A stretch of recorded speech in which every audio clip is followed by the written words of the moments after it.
Confucius या दार्शनिक kung दुनिया के सबसे महान विचारकों में आते हैं।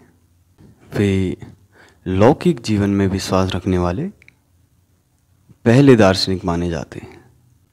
वे धनुर्विद्या और शास्त्रीय संगीत में भी निपुण थे।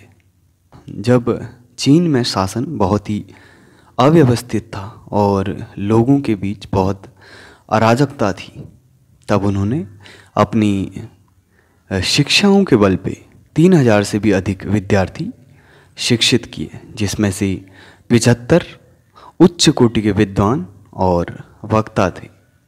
चीन की लगभग 1/3 जनसंख्या उनका अनुसरण करने लगी थी। वे शायद पहले दार्शनिक रहे होंगे जिनका शासन से एक गहरा संबंध रहा, और इसके पीछे एक घटना रही है। एक बार कुंग अपने कुछ अनुयायियों के साथ ताई नामक एक पहाड़ी पे भ्रमण कर रहे थे, तब उन्हें वहाँ रोने की आवाज़ सुनाई दी।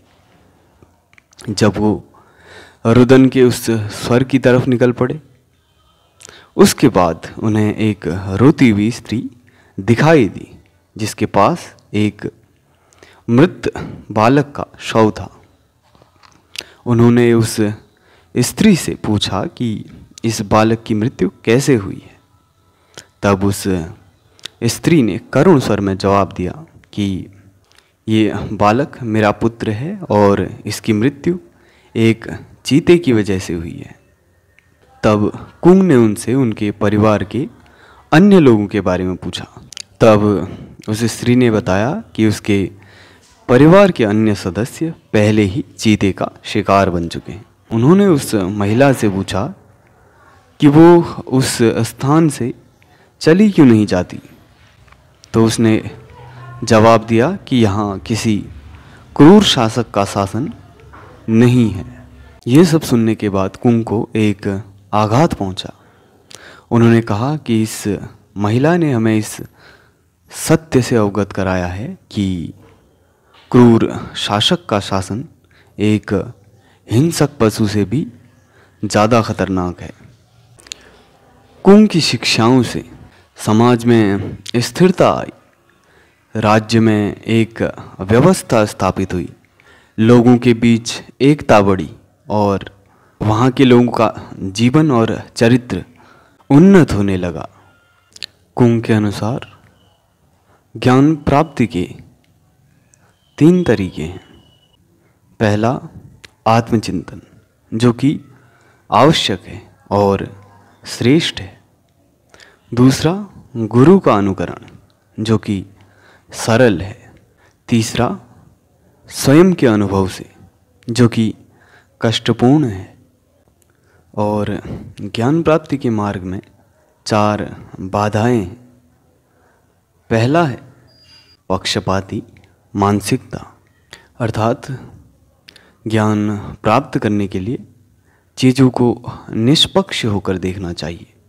दूसरा, हठ धर्मिता, किसी भी चीज़ के साथ कठोर होकर नहीं जुड़ना चाहिए कि जहाँ परिवर्तन के लिए कोई स्थान ना हो। तीसरा है दंभ, मनुष्य को स्वयं को श्रेष्ठ नहीं समझना चाहिए, ना ही किसी भी बात का अहंकार रखना चाहिए। और कार्य के प्रति उदासीनता, मनुष्य किसी भी कार्य को उदासीन होकर ना करे और आलस्य से दूर रहे। कुंग के अनुसार मनुष्य को अपने प्राकृतिक स्वभाव के अनुसार ही कार्य करना चाहिए और इसी में प्रकृति का सम्मान भी है। और जो गलती नहीं सुधारता वो दूसरी गलती कर रहा है।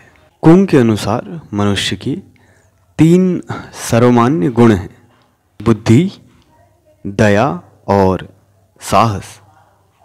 इन तीनों गुणों से मनुष्य ही नहीं अन्य प्राणी भी प्रभावित होते हैं, जिनका प्रभुत्व सभी को स्वीकारना होता है। कुंग कहते हैं कि अंधेरे को कोसने से कोई फायदा नहीं होता है, हमें दिया जलाना चाहिए।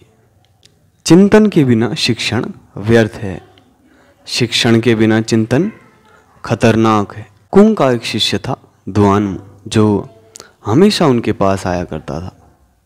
तो किसी व्यक्ति ने उनसे पूछा कि वो हमेशा अपने गुरु के आसपास क्यों घूमता है। उनमें कुछ ऐसा खास नहीं लगता है, न ही उनके ज्ञान में इतनी गहराई लगती है। दुआनमू अपनी हाजिर जवाबी के लिए प्रसिद्ध था। तो दुआनमू ने जवाब दिया कि आकाश हमारे सर के ऊपर है, लेकिन हम उसकी ऊंचाई नहीं मापते हैं। धरती हमारे पाँव के नीचे है, लेकिन हम उसकी गहराई नहीं मापते हैं। मैं उस प्यासे की तरह हूँ जो नदी के पास जाता है और अपनी आवश्यकता अनुसार जल ग्रहण करता है, जिसे नदी की गहराई के साथ कोई भी प्रयोजन नहीं है। कन्फ्यूशियन या कुंग की शिक्षाओं ने लोगों के हृदय पर विजय प्राप्त की, परंतु उन्होंने किसी भी विचार को लिखित रूप में देना आवश्यक नहीं समझा। उनके अनुसार वो विचारों के वाहक हो सकते हैं, सृष्टा नहीं। उन्होंने किसी भी प्रकार की काल्पनिक चीज़ों पे कोई भी उपदेश नहीं दिया, यहाँ तक कि धर्म पे भी नहीं।